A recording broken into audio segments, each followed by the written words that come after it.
parle de Tesla, on est forcément quand même obligé de faire le tour de toutes ces entreprises. Et aujourd'hui, on va parler donc de SpaceX et du spatial. Avec moi, là, j'ai un expert du spatial et un expert de Tesla. Est-ce que tu vas bien, Gauthier? Est-ce que tu peux, s'il te plaît, te présenter, nous dire pourquoi tu es là avec nous aujourd'hui? Et d'ailleurs, on t'a déjà vu sur la chaîne, hein. Ouais, tu m'as déjà vu sur la chaîne au rassemblement de Saint-Trope en Tesla.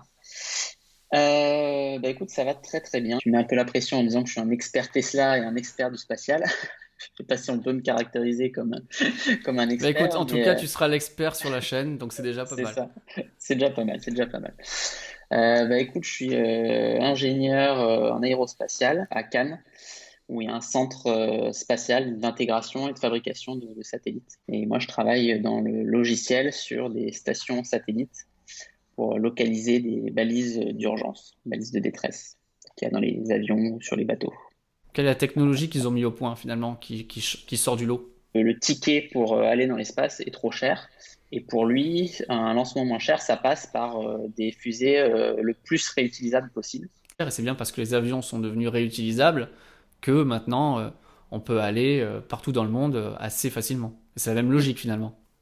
C'est la même logique. Il a conçu une fusée où en fait le premier étage de la fusée se décroche et pendant que le deuxième étage continue avec sa charge utile, donc souvent un satellite, et ben, le premier étage il vient réatterrir et du coup il le récupère. Alors que d'habitude dans des lancements classiques, ben, le premier étage il est à moitié brûlé par l'atmosphère et il retombe dans l'océan.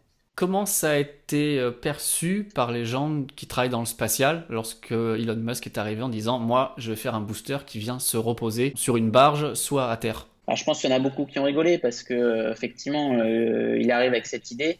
Alors, c'est pas le premier à l'avoir eu, hein. Je pense qu'il y a eu pas mal de concepts de fusées ou de navettes réutilisables. La NASA en a utilisé pendant pas mal de temps, mais ça a coûté horriblement cher. En fait, en développement, ça coûtait beaucoup plus cher. Et après, à réutiliser, fallait changer toutes les pièces. Il y a des énormes contraintes mécaniques, de vibration, de thermique, qui fait qu'en fait, fallait changer la moitié des pièces et les pièces qu'on changeait pas, fallait les inspecter minutieusement avec des rayons X, des sortes de scanners pour vérifier structurellement que la pièce était capable d'encaisser un nouveau lancement. Parce qu'il y a eu énormément de boosters qui ont explosé, mais échec après échec, il a construit son lanceur réutilisable et il a réussi effectivement à offrir un ticket beaucoup beaucoup moins cher que la concurrence. Et est-ce que tu as vu cette vidéo sur le site de SpaceX où ils ont fait un petit montage humoristique en Mm. montrant comment ne pas faire atterrir une fusée, toujours avec beaucoup d'ironie et d'autodérision? C'est vrai que ça fait rire qu'une entreprise montre ça comme image d'elle-même. Et ce qui est en Mm. fait plus drôle, c'est que cette vidéo, il l'a pas montré comme ça Internet au grand public. Il l'a montré en pleine air avec tous les investisseurs de la boîte. Ouais. Qu'il l'a montré en mode là voilà, voilà l'image de ma boîte. C'est vrai que enfin, c'est pas du tout l'image à laquelle on a l'habitude qu'une entreprise montre tous ses échecs. Mais en fait, l'idée c'est bah ok, on a échoué, on a beaucoup beaucoup appris et maintenant on y arrive. Donc ils ont cette culture de l'échec et de l'apprentissage suite à l'échec. Toi qui travailles dans le spatial, est-ce qu'on a la même culture, la même vision chez nous? Il y a Ariane 6 qui va bientôt sortir. Est-ce que l'intégration est faite de la même façon? Alors déjà, il y a une culture française et européenne à l'échec qui est pas du tout la même que les Américains. Avant qu'on lance quoi que ce soit dans l'espace, il faut que le système soit robuste, il faut que ça prouve que ça fonctionne. Et pour prouver que ça fonctionne, il y a tout un tas de standards qui ont été rédigés où on a pensé à tout et on est sûr qu'il fonctionne. Parce qu'une fois qu'il est lancé, pour un satellite qui a une mission de 15 ou 20 ans, il faut qu'il soit robuste parce qu'on ne peut pas se permettre d'avoir une défaillance en l'air. On arrive avec ce qu'on connaît maintenant, qui est le New Space. Là, l'idée, c'est de dire, on prend un calculateur du grand public. Il y a même des startups qui ont dit, on prend un téléphone. On prend un téléphone Android à 100 $, on le fout On va dedans. l'acheter sur Amazon. Exactement. Éventuellement, on fout quelques feuilles d'aluminium et de plomb pour le durcir un petit peu, mais voilà quoi. Pour quelques milliers d'euros, on arrive à faire des petits satellites et puis de tester ce que ça donne, quoi. C'est ce qu'on dit maintenant, c'est data is the new oil, hein, c'est la recherche de l'information plutôt que d'avoir le produit fini. On va avoir le plus de données possible. Mm. Et c'est vraiment ça qu'ils font. Ils testent, ça marche pas. Ils récupèrent des données, ça leur permet d'avancer très très vite. Et c'est ça qui a fait en partie le succès de SpaceX en fait. Mm. Ouais, tout à fait. C'est d'ailleurs pour ça que il y a tous les grands qui s'y lancent. Hein, Amazon, Jeff Bezos qui a montré sa boîte aussi, le groupe Virgin aussi. Bon, ils ont gratté les fonds de tiroir et ils ont réussi à faire un quatrième lancement qui a été réussi. Et c'est ce qui leur a permis d'avoir ce fameux contrat avec la NASA pour ravitailler l'ISS. Soyuz reste encore le seul pour amener des astronautes sur l'ISS. Et le but, c'est justement que les Américains aient de nouveau cette autonomie-là, donc avec la compétition entre Boeing avec le Starliner et puis SpaceX avec le Crew Dragon, pour pouvoir justement amener les astronautes sur l'ISS. C'est cette date pour l'instant qui est au 27 mai qui va Ouais. être le lancement donc des astronautes depuis le sol américain pour la première fois depuis 2011. Qu'est-ce qui va se passer? À quoi ça ressemble? Pourquoi il y a de quoi être assez excité par rapport à ça? C'est vrai qu'il y avait une compétition qui faisait rage entre Boeing et SpaceX, donc ils étaient au coude à coude. Donc, il y a eu un premier test en fait en vol qui était une sorte de simulation, donc d'envoyer un Crew Dragon sur l'ISS avec pas un vol habité, personne dedans. Donc SpaceX a réussi. Malheureusement, Boeing a échoué. Une fois ce vol réussi, la dernière étape avant d'envoyer des vrais astronautes, c'était de faire un déclenchement de la manœuvre d'urgence. Donc l'idée, c'est de faire croire à ce que la fusée a un problème. Et du coup, automatiquement, il va y avoir une séquence qui, du coup, détache la capsule de la fusée pour faire atterrir en sécurité les astronautes. Donc ils ont fait péter une fusée quand même pour que le test soit réaliste. Ils ont fait péter une fusée pour ça. Ouais. Il y Et a eu des c'est d'ailleurs super une images hein, séquence. d'ailleurs. Hein. Ouais, les images étaient très sympas. Pour l'instant, tout est prêt, le feu vert est donné donc pour le 27. On voit là aussi la corrélation entre SpaceX et Tesla. C'est toujours quelque chose qui a un design quand même, qui est épuré, qui est propre. Et d'ailleurs, ils vont utiliser les Model X pour amener les astronautes sur le pas de tir. Quelle analogie tu fais, toi, entre ces deux entreprises? Et donc effectivement, tout est dans cette optique-là d'avoir des choses jolies, au design soigné et très futuriste. Quand on voit un Model X ouvrir ses portes, qui s'appellent justement les portes Falcon, il y a plein de clins d'œil entre les deux sociétés, quoi. Comme par exemple quand il a présenté le Cybertruck, quand il l'a présenté, il a dit que c'était la version pressurisée. Donc sous-entendu la version pour la Terre, comme s'il était aussi conçu pour aller sur Mars. Donc il y a beaucoup de clins d'œil comme ça. Et d'ailleurs, le Cybertruck qui est fait avec le même alliage que le prochain Starship. Mm, Donc tout tout ça, à fait, ouais. ça montre bien cette volonté que toutes ces entreprises, même si elles sont indépendantes, autonomes, il y a vraiment une convergence d'idées, de travail, d'ingénierie derrière tout ça. Ouais, tout à fait. De plus en plus, dans le spatial, on commence à réfléchir à mettre des caméras. Avant, on faisait pas du tout de guidage par caméra et par vue. Ça commence à arriver. Avec des bras, des robots pilotés par caméra, avec une reconnaissance de l'environnement. Il y a un savoir-faire de Tesla qui pourrait être réutilisé chez SpaceX et qui est peut-être même déjà réutilisé. Ils sont non seulement moins chers, et en plus, ils arrivent à lancer 2 à 3 fois plus que les autres. Donc, c'est vrai que Ils ont c'est. complètement dominé le marché du lancement de Mm, satellites l'année dernière.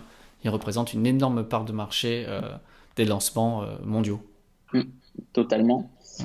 Et l'idée de l'Ariane 6, c'était de faire une Ariane 5, donc avec la même fiabilité, les mêmes capacités, mais moins cher. Mais même avec ça, l'Ariane 6 restera quand même plus cher que SpaceX. Maintenant, ils se sont aussi lancés dans le satellite, dans la fabrication de satellites, avec ce qu'on disait tout à l'heure, les Starlink. Qu'est-ce que ça peut nous apporter dans notre futur proche de voir ces satellites par centaines, peut-être par milliers dans le ciel? Bah, l'objectif de Starlink, de cette constellation, qui sera en fait à terme 3 constellations. Donc une constellation en orbite basse, donc autour de 400-500 km, une autre un petit peu plus haute, et puis encore une troisième un peu plus haute. L'idée, c'est d'apporter en fait Internet à tout le monde. Aujourd'hui, l'Internet par satellite, ça coûte très cher, il faut une grosse parabole. Et comme c'est des satellites géostationnaires avec des gros débits très loin, qui sont à 36 000 km, en fait, on a des très bons débits, mais des très fortes latences. Donc c'est pas très bon Là, pour jouer aux jeux vidéo. Non, c'est pas terrible. On a une ou deux secondes de latence, donc c'est Ouf. très très long.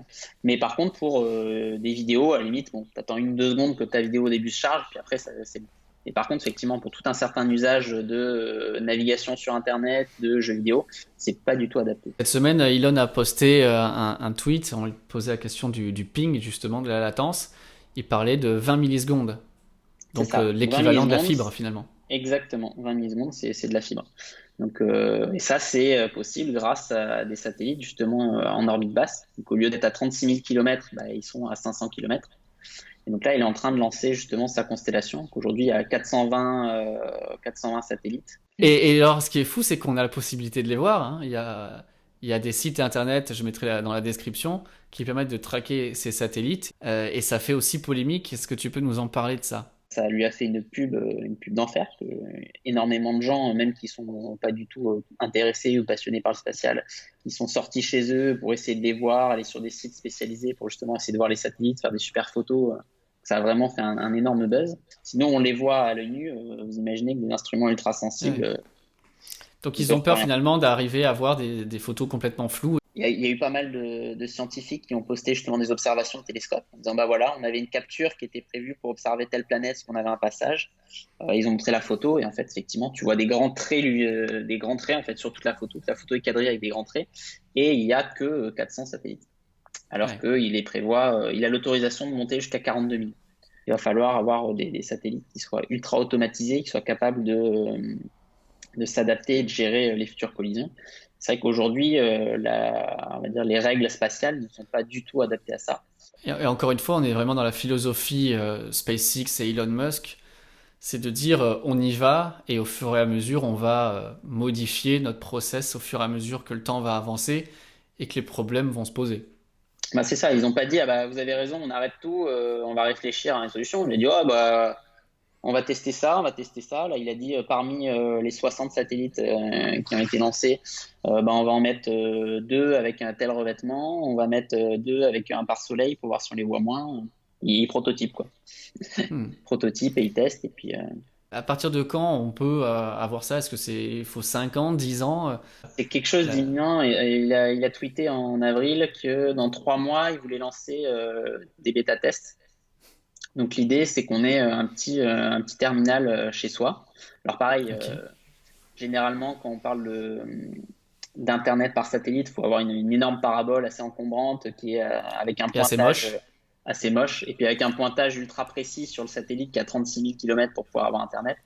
Là, son idée, c'est que c'est des petits satellites défilants. Du coup, l'idée, c'est d'avoir un terminal qui serait, d'après ce qu'il a dit, pas plus gros qu'une box ADSL. Donc, Wow. on pose le truc dans son jardin. On imagine une petite boîte comme ça. On la pose dans son jardin. Ça coûte pas très cher et on capte Internet. Maintenant, il s'attaque aux télécoms finalement. C'est encore nouveau Ouais, ça. ouais, tout à fait. Il s'attaque au télécom. Il va vendre bah, son service en fait. Je pense qu'il a pensé sa constellation pour avoir d'autres usages. À mon Hmm. avis, il prévoit d'autres choses. Avec le Starship, où est-ce qu'on en est là-dessus? Parce que ça aussi, c'est un gros morceau pour SpaceX. Donc là, pareil, c'est toujours la même logique de on teste, on échoue, on apprend et on reteste. Donc le Starship, il avait plusieurs protos. Il y avait au début deux protos qui se battaient en duel en interne chez eux. Ils ont fait des équipes, ils ont testé deux protos. Donc ils ont testé, ils ont choisi un proto, le meilleur. Les deux ont été détruits dans différents tests parce qu'ils ont essayé de les pousser jusqu'au bout. Là, ils vont faire le même test qu'ils avaient fait avec le Grasshopper, mais avec le Starship complet. Ils vont aller l'élever à 150 mètres de haut. Et le but du Starship, effectivement, c'est d'emmener du monde. Tout d'abord vers la station lunaire, et puis après, le but, c'est effectivement d'aller jusque Mars. Tu as vu ce tweet de Tom Cruise qui a teasé comme quoi il aimerait Ouais, tourner un film sur l'ISS. sur l'ISS. Donc je le vois bien dans un costume de Starman. Je sais pas ce que tu en penses. Ouais, ouais, clairement. Ouais. Ah, je pense qu'il y a de plus en plus de films, même qui s'intéressent au spatial, des séries. Il y a eu plusieurs films sur Mars, il y a eu Gravity, Interstellar. Il y a eu beaucoup de films, et avec beaucoup de succès d'ailleurs. Je pense qu'il y a un vrai public pour le spatial. Et le spatial reprend de l'intérêt après une petite dizaine d'années finalement où c'était un petit peu has-been et on allait d'échec en échec. Et l'idée, c'est de dire, finalement, est-ce qu'on n'essaierait pas de retourner sur la Lune et de faire la Lune une étape pour aller sur Mars?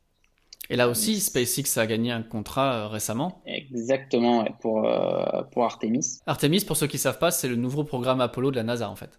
C'est ça. La station spatiale internationale qui tourne autour de la Terre arrive en fin de vie. Et le but, ça va être de la remplacer. Et pour ceux qui ne savent pas, la future station spatiale internationale ne sera pas autour de la Terre, mais elle sera autour de la Lune. Et l'idée de cette station, justement, c'est d'en faire une autour de la Lune qui servirait en fait de point relais pour aller sur d'autres planètes, et notamment Mars et clairement l'ISO. Et d'ailleurs, ils l'ont appelé Gateway. Ce que je te propose, c'est quand on aura des grosses news, c'est de pouvoir rediscuter d'un sujet vraiment précis, si ça te va, Avec de plaisir, ouais. SpaceX. Comme ça, on pourra continuer à alimenter la chaîne en info spatiale, parce que je pense que c'est aussi intéressant, qu'il y a pas mal de gens qui peuvent s'y intéresser. Et puis, on se retrouve très bientôt pour de prochaines infos spatiales entre SpaceX Avec et plaisir, Tesla et Elon Musk. avec plaisir.